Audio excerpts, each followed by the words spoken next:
Hi, I'm Diana Yoakley. I'm a peaceful parenting coach and mom of three, and I'm delighted to give you the latest science backed research on child development, parenting, and to support you in showing up as the parent that you want to be. Welcome.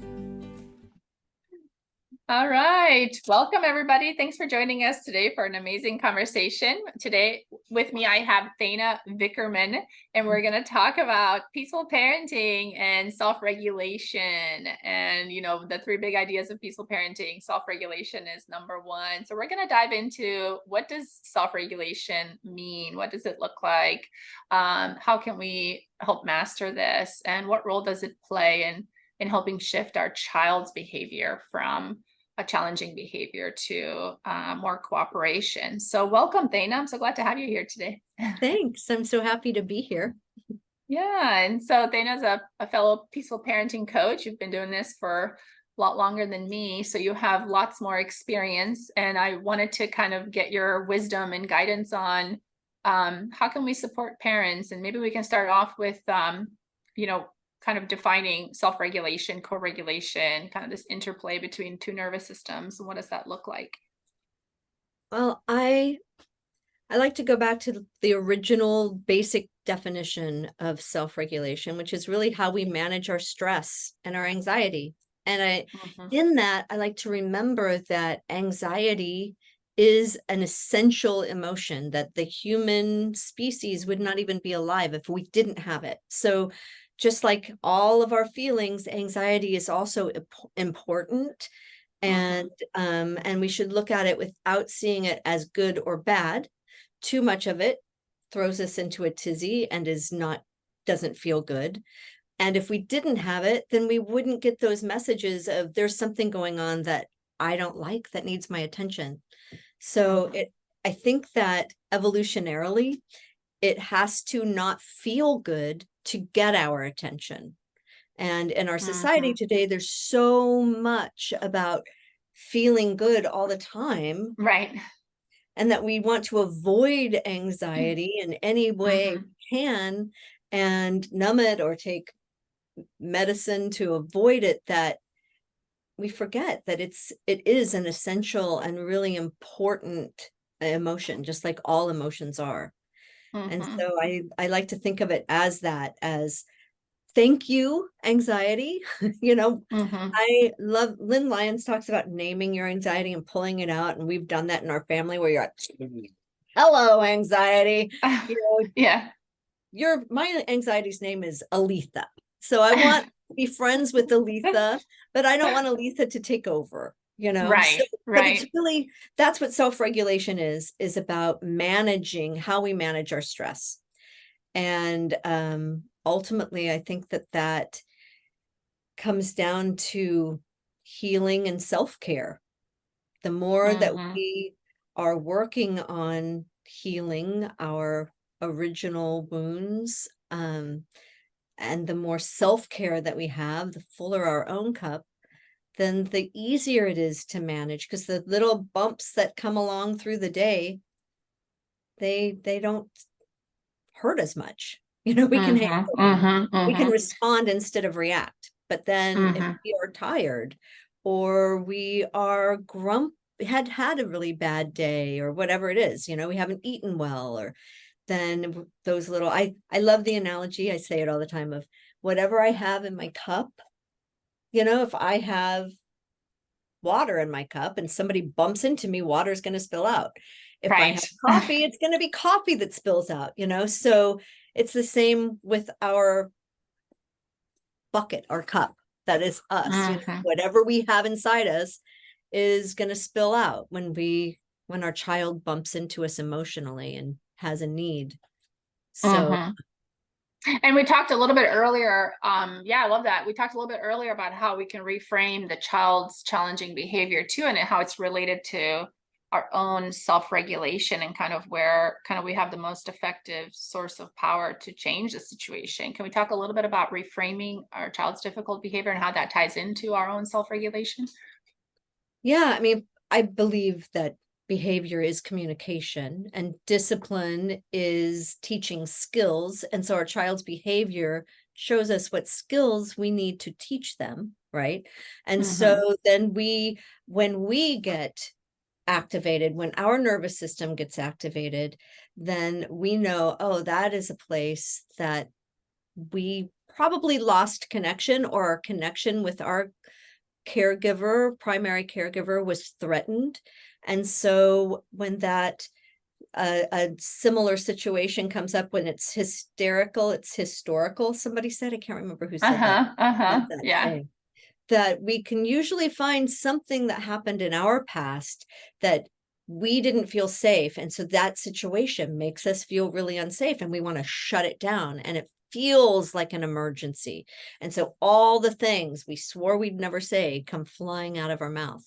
And so then we can really take a moment later. I mean, in that moment when that's happening, as soon as we realize it's happening, we can just stop, drop, and breathe, right? We just stop in the moment and drop our agenda and say a mantra like, this is not an emergency, or my child is having a hard time, not giving me a hard time, or this is just a moment, or choose love, choose love, choose love, whatever it is.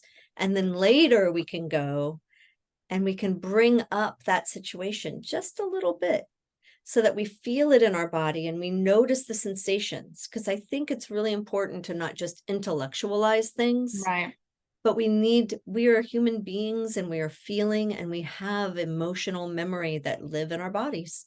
And that's what comes up so alive when our nervous system gets activated by those memories.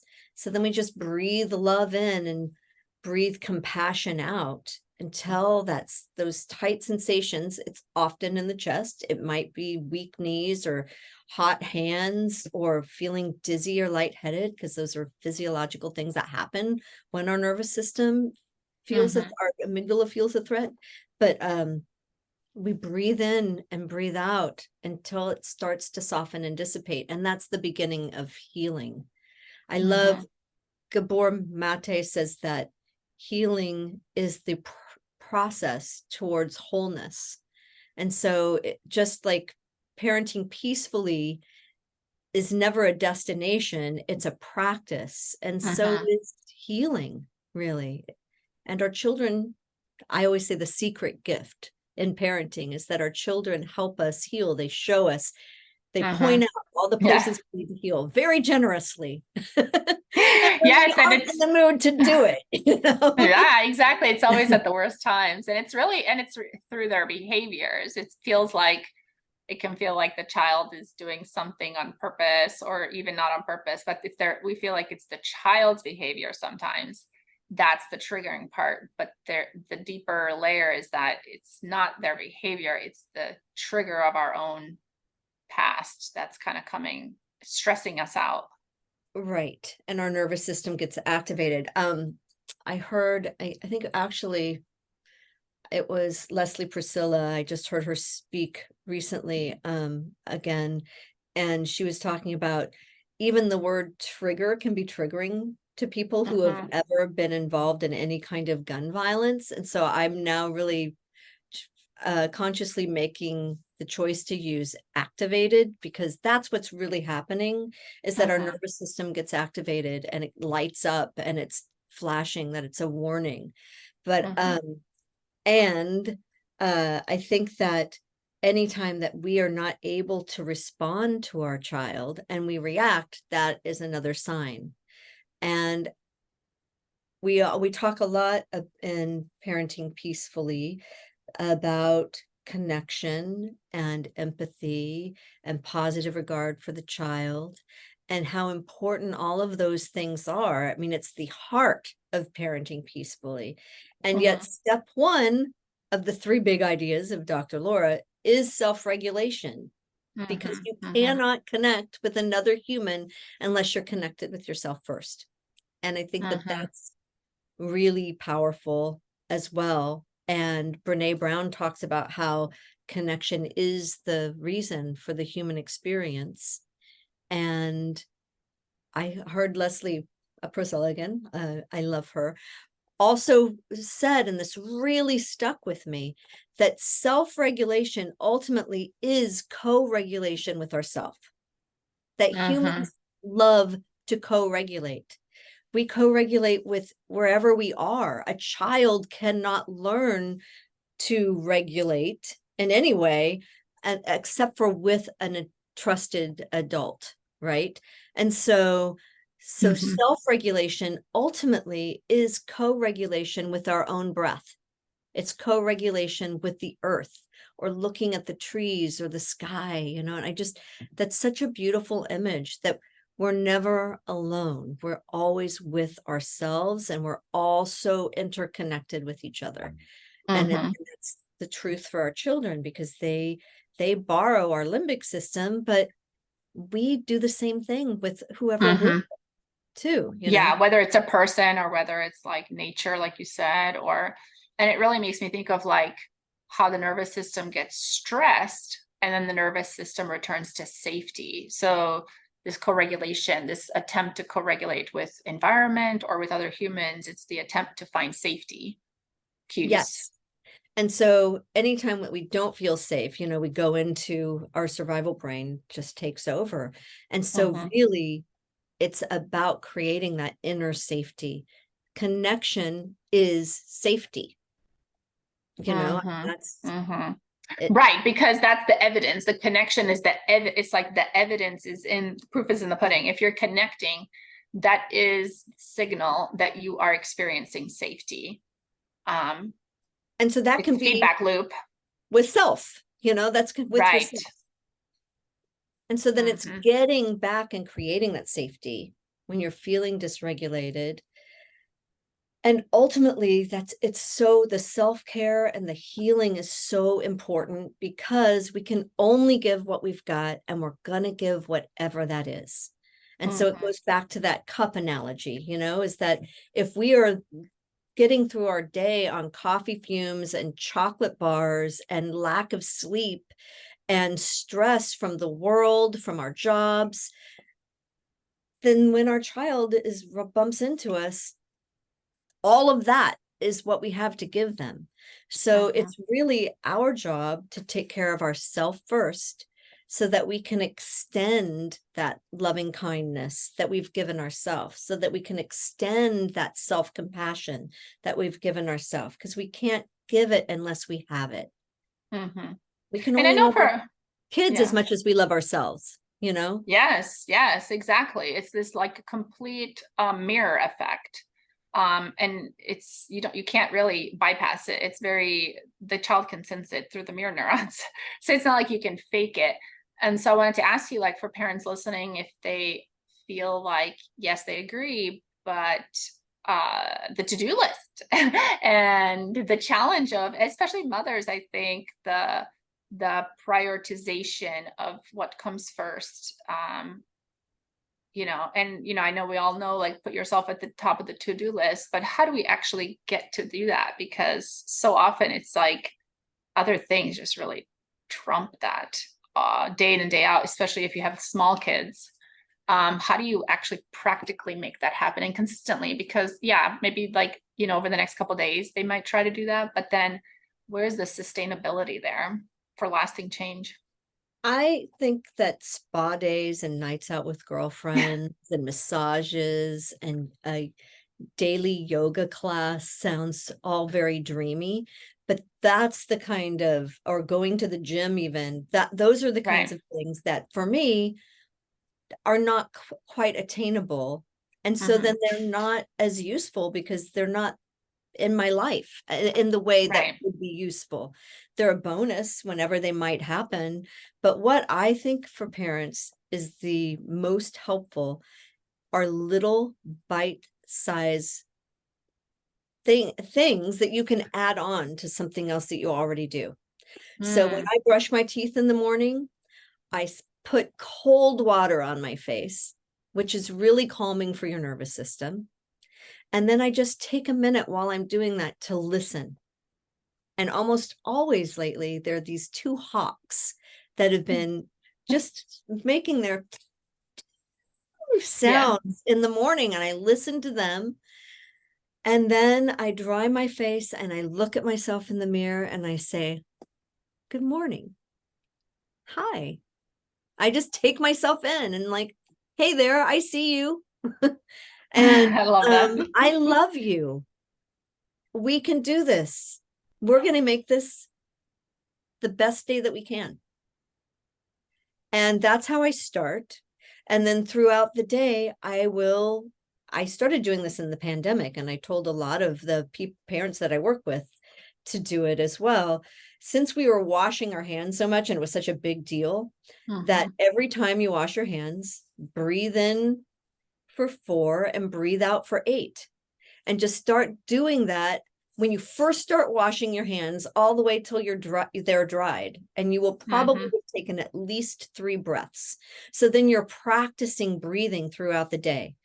And anything that we do when we are in a regulated state gives us that muscle memory. It's just like anything you practice, whether it's an instrument or a sport, you practice for the game. You practice to get yourself in shape so that when you need to take a breath, there is more peace and spaciousness there.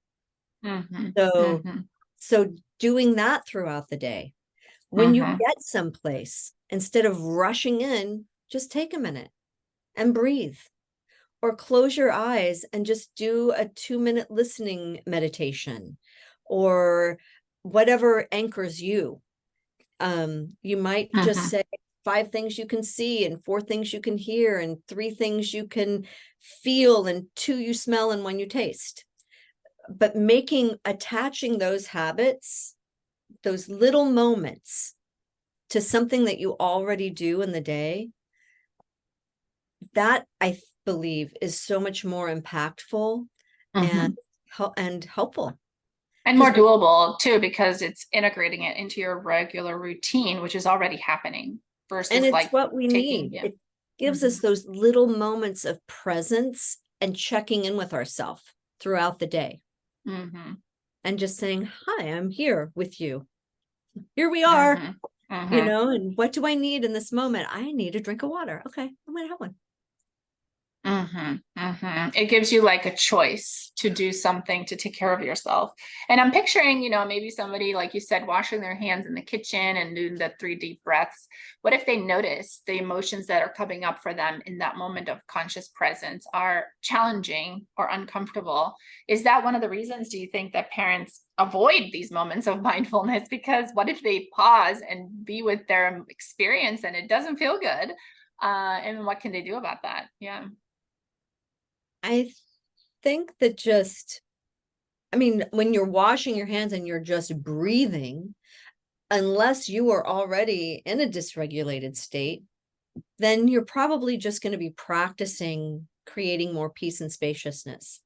If you notice, I am feeling really dysregulated, then it gives you a moment to say, hey, what is going on there? We're safe, and gives you the moment to reconnect with yourself, to lean in with curiosity and say, whoa, I wasn't expecting that when I took that breath. And maybe putting your hand on your chest. And doing that will absolutely help you in the next moment.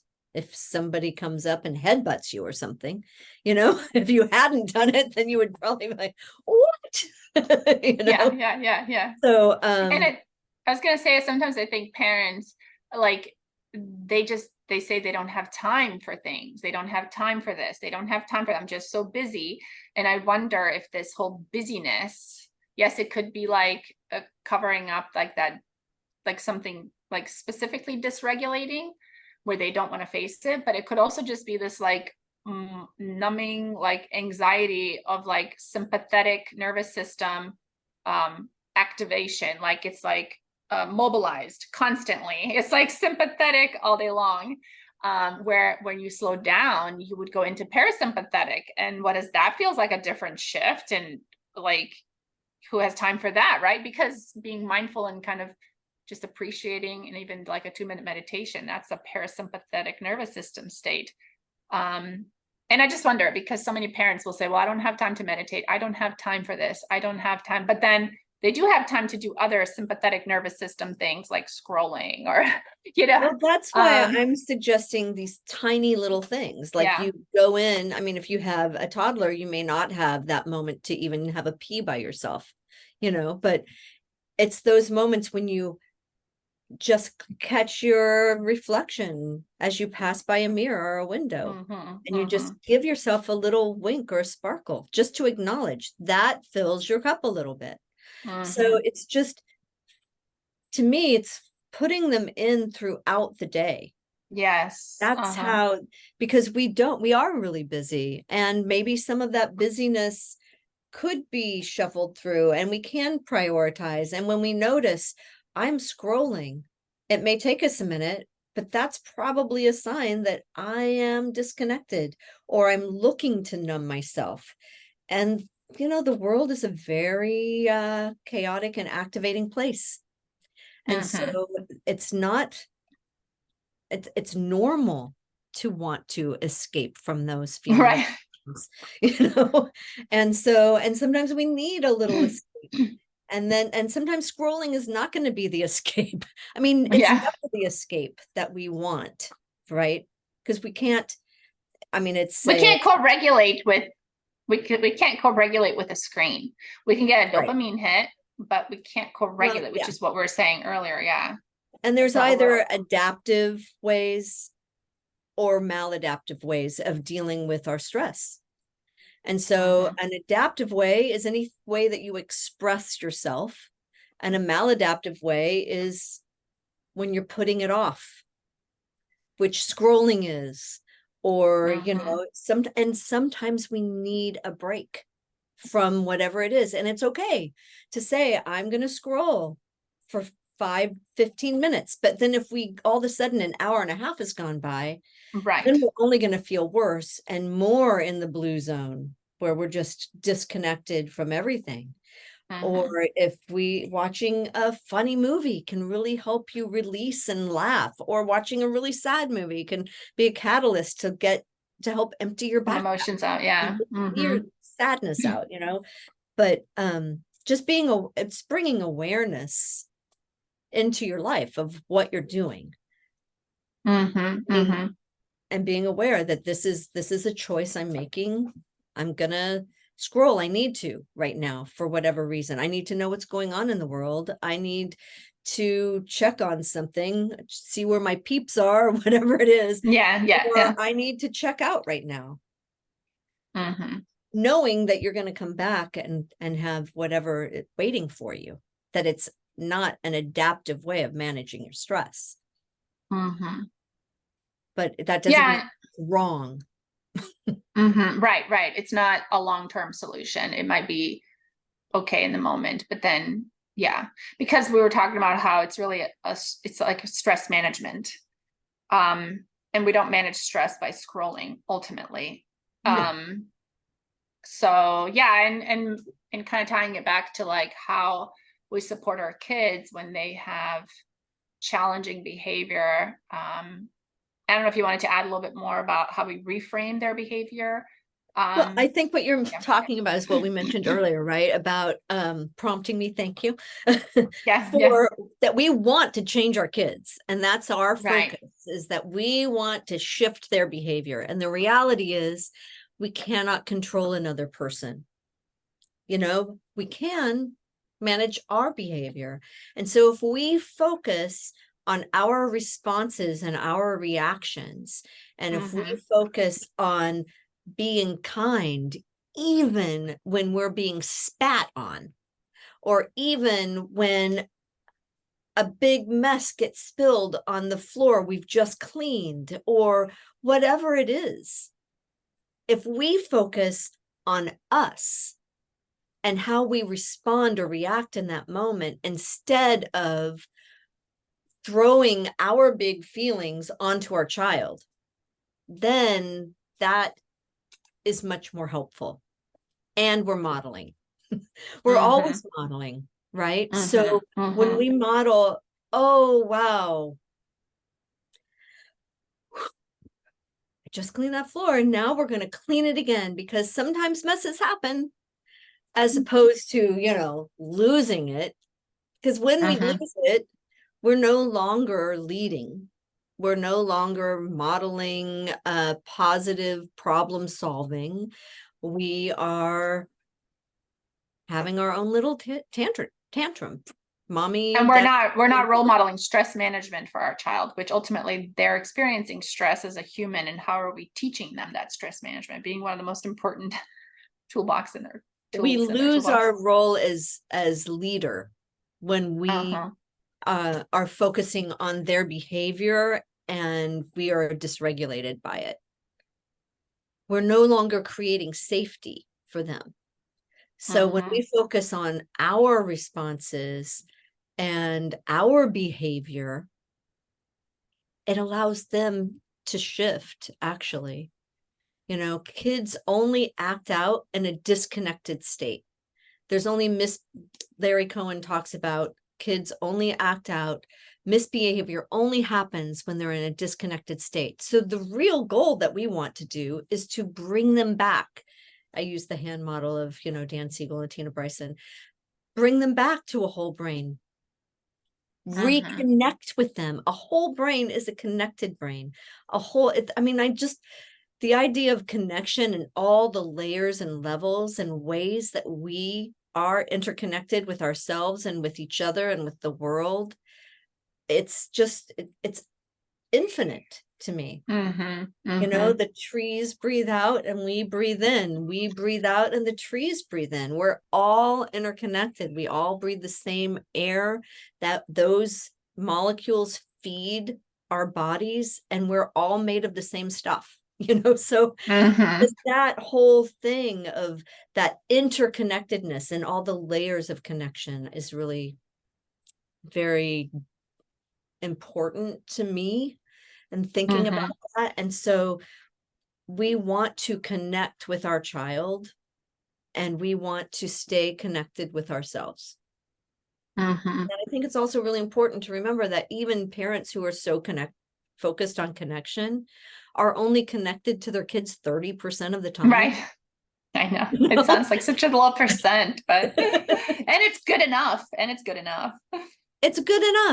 And the goal is to help wire their brains so that they know when they're having a hard time, we will notice and show up, and that we will be able to show up and create safety and not more dysregulation. I love that. I love that. And the connection, like we were saying with Brene Brown, like that is kind of the purpose, right? Because when we think about like the polyvagal theory, the nervous system states the ventral vagal is social connection. It's the social connection state. So when we're at kind of our best, we're actually socially engaging with others.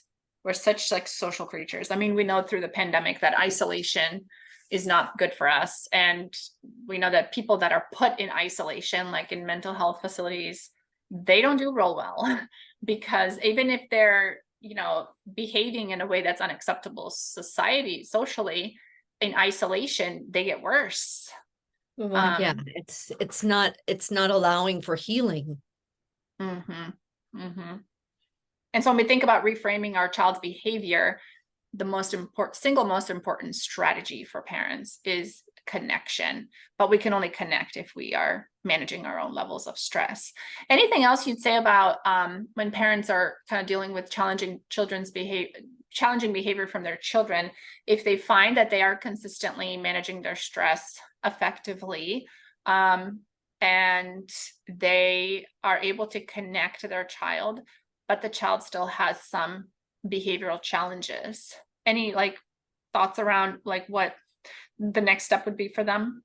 Well, I think that we should expect our children to act immature, because that by definition, children are immature adults. And so we should expect them to have challenging moments, to have certainly we do, right? So how are they any different? To have hard times at school, or just even the process of learning so much. If we're talking about little children, they're learning so much so fast that they need opportunities for their nervous system to reset.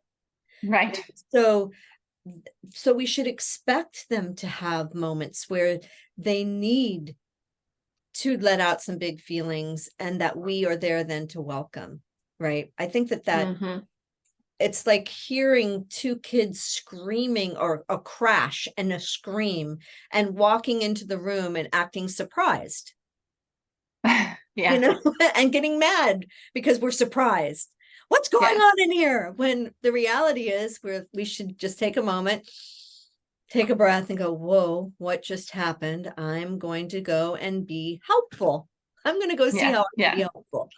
Mm-hmm. But it's that takes that awareness of that moment, that pause button of saying, I am going to be aware and mindful, and I'm going to respond instead of react, and just giving Mm-hmm. ourselves the space to make those choices.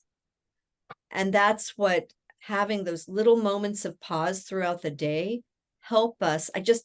My son and I have been reading Now Maps by Dan Siegel. Mm-hmm. I have them too. For tweens, and some of Uh-huh. the games are just awesome. I mean, I Uh-huh. think that for families, for adults, to have a game where you choose a word, and for the next 20 minutes, or while we're making dinner or whatever, you choose your time frame, and you say, so every time someone says the word like, which Can be very common everywhere else, not just California. So you can choose something like that, or you can choose ostrich or something that is not going to be said as much. You get to make that decision.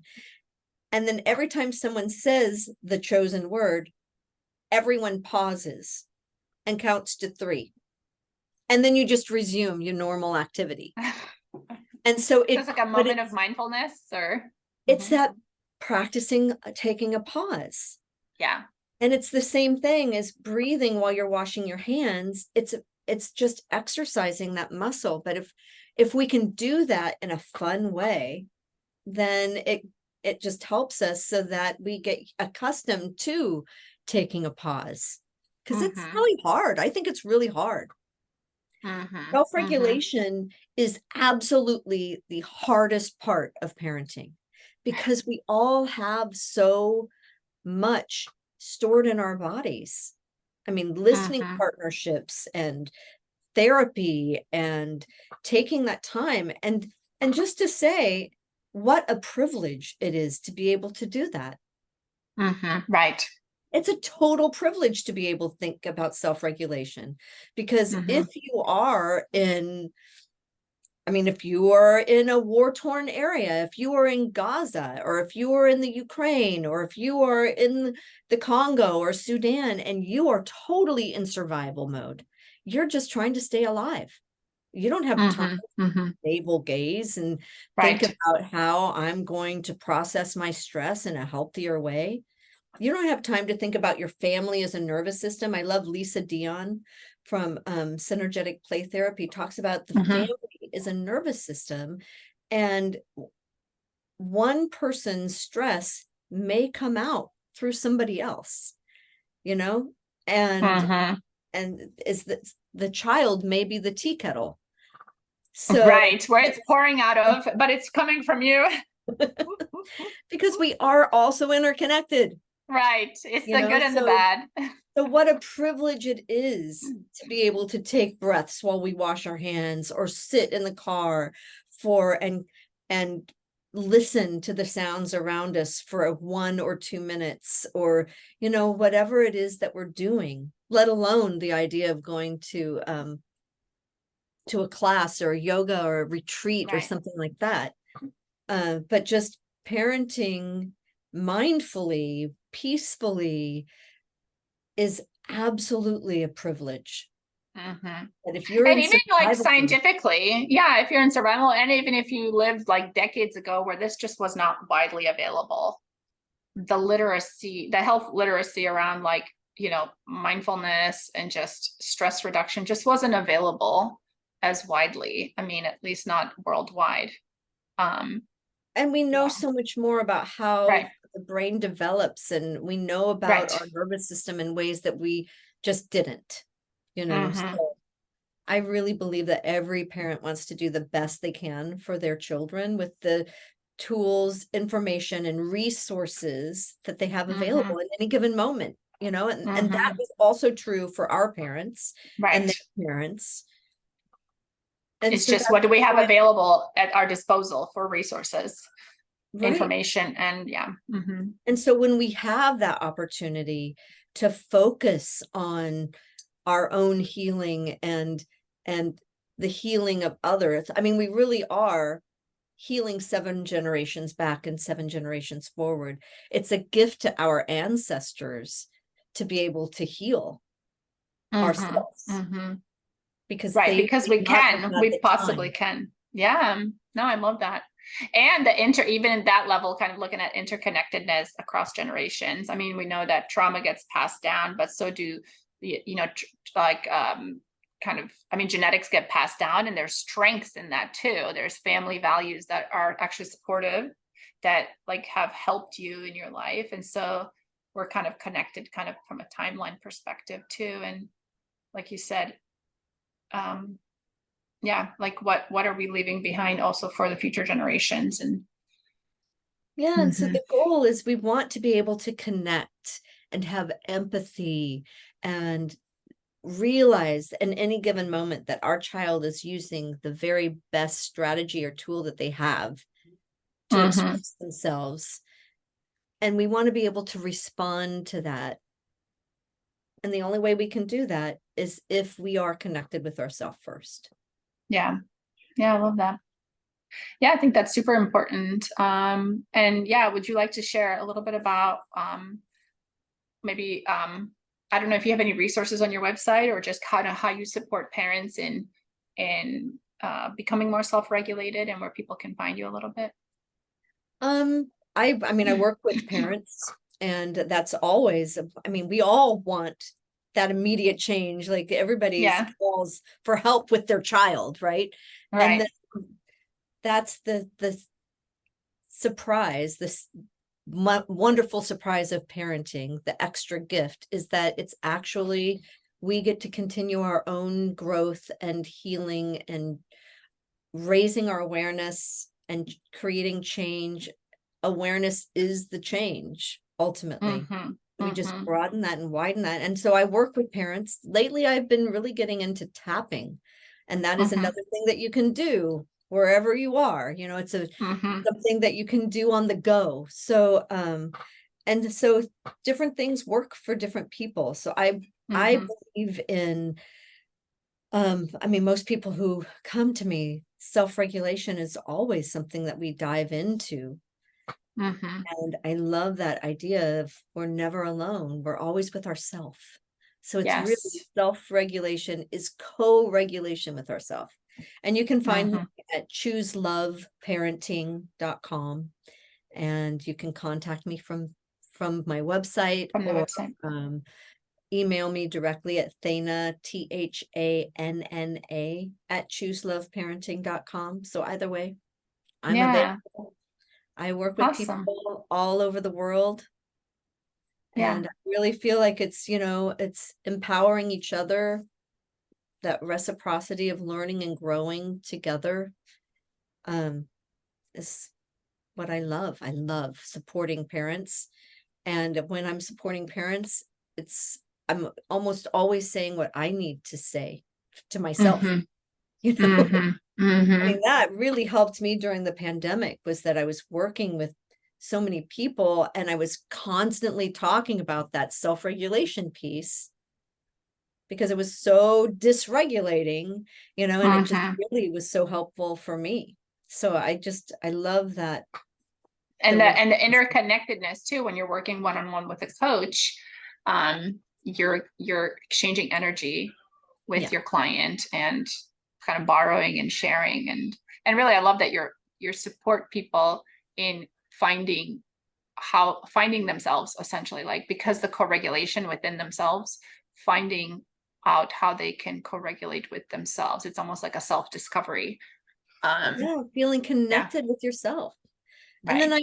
I love to work with groups, and, I give talks and Mhm. workshops to small groups and schools and preschools. And Mhm. Amazing. Awesome. Well, thank you so much. Really appreciate the discussion on the most important element of and the hardest element of peaceful parenting. And yeah, thank you for sharing your wisdom with me today. it was my pleasure and my joy. Awesome. Thank you Thank so you. much. Thanks for having me. Thanks. Uh-huh.